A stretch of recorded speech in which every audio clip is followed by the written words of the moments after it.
back to my channel.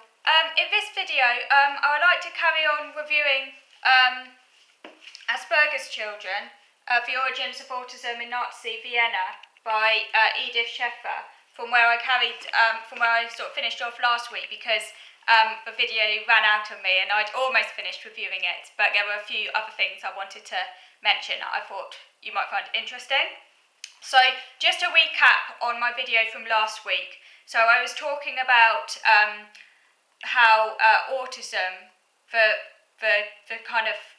condition that we know as autism, was really defined in the 1940s. In 1940s, in 1930s. Not like I'm getting ahead of myself. In 1930s, 1920s and 1930s, Vienna was when the kind of concept of autism really came into existence as a condition in its own right.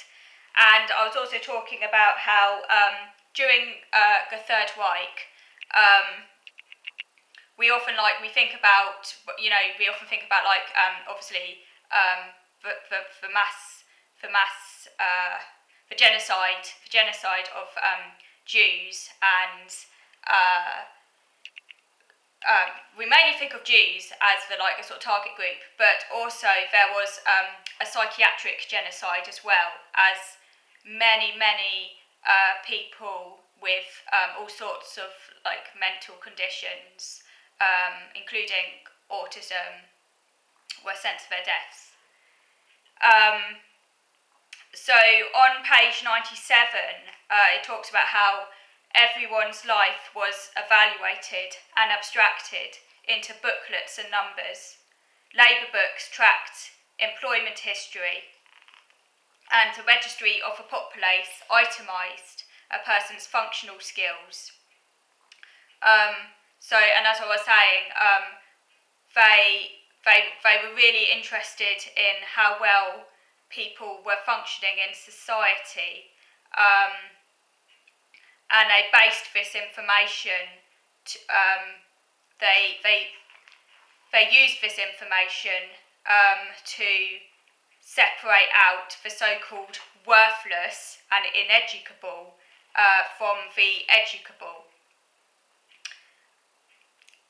So they recruited so-called experts to select the valuable and the teachable that they believed could be integrated into the Reich, whereas those that they saw as ineducable and as not functioning at a high enough standard were sent to their deaths. And as I was saying in the previous video, this is part of the reason why we need to be careful when we use the terms high and low functioning today. Ideally, not to use them at all really, but we need to just be aware of this this background and how high and low functioning is not value free. It's got this history connected to it. And that links into eugenics and how functioning was used as part of eugenics policy as well. And obviously there will be sort of questions about who gets to decide what is functioning, what is worthy, and so on. And it's a very arbitrary thing.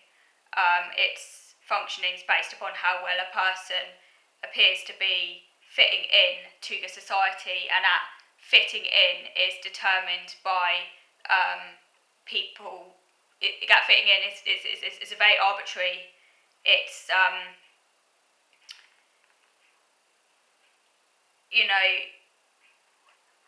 and it can change and shift over time.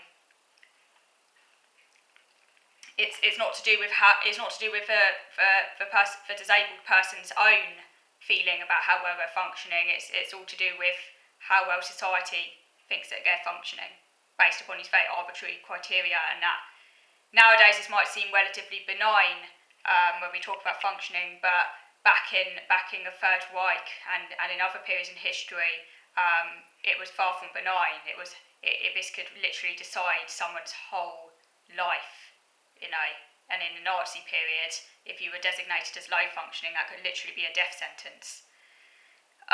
So again, on page 240, the book talks about how Hans Asperger, the doctor who gave the name to Asperger's syndrome, sought sought to distinguish his diagnosis of autistic psychopathy from Kanner. For those who don't know, Kanner was an American doctor who really brought autism to, who really, getting lost for words here, bear with me. He drew the international community's attention to autism far more than Asperger ever did. The early understanding of what autism was mainly came from Kanner. But Hans Asperger sought to distinguish his diagnosis from Kanner. He insisted that the children he studied were superior to those that Kanner described. In an article that he wrote after the war, he said that they were very intelligent children. And on page 240, it quotes Asperger as saying, they accomplish outstanding things for which their character predestines them. So again, that sort of links into eugenics and how Asperger really wanted to separate his children out from so-called less favourable cases. Although again, it was very arbitrary because Asperger saw the whole range of he saw the whole range of autistic manifestation. So he saw children that he didn't think were favourable, that he didn't think were valuable, and he basically wrote them off, and that would literally be a death sentence back then. So there's positive eugenics and negative eugenics, and of course even the so these stereotypes. I mean, these stereotypes that we often have today around the concept for diagnosis, which no longer exists in the DSM, but for diagnosis of Asperger syndrome, it carries these sort of stereotypes of like extreme intelligence and almost like having almost like superpowers. People talk about superpowers, and these stereotypes can be very, very damaging because, of course, it sort of sets you apart.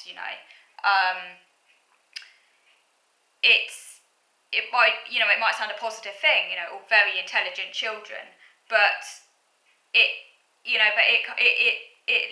separates, it segregates, and it's also simply not the case that all people with this diagnoses are going to be like amazingly intelligent and things like that. So it creates these unrealistic expectations about how these children or adults are going to appear, which can be really damaging. And it also creates this rather false division between a sort of an elitist hierarchy almost between the different sort of types of autism. Because obviously there clearly are types of autism, different types of autism, but it's not a neat divide. It's not like, just because a child can speak really well and kind of has the kind of profile that came to be known as Asperger syndrome, that doesn't mean that they're going to be like really intelligent or accomplish outstanding things, So then on page 241, the book discusses how Lorna Wing, and again for those of you who don't know, who aren't going to know, Lorna Wing, she's dead now. She was a British psychiatrist who specialised in autism. I actually had the good fortune of actually meeting Lorna Wing but a couple of years before she died, when at a local autism charity opening, and I actually handed her some flowers, and I actually had a private chat with her.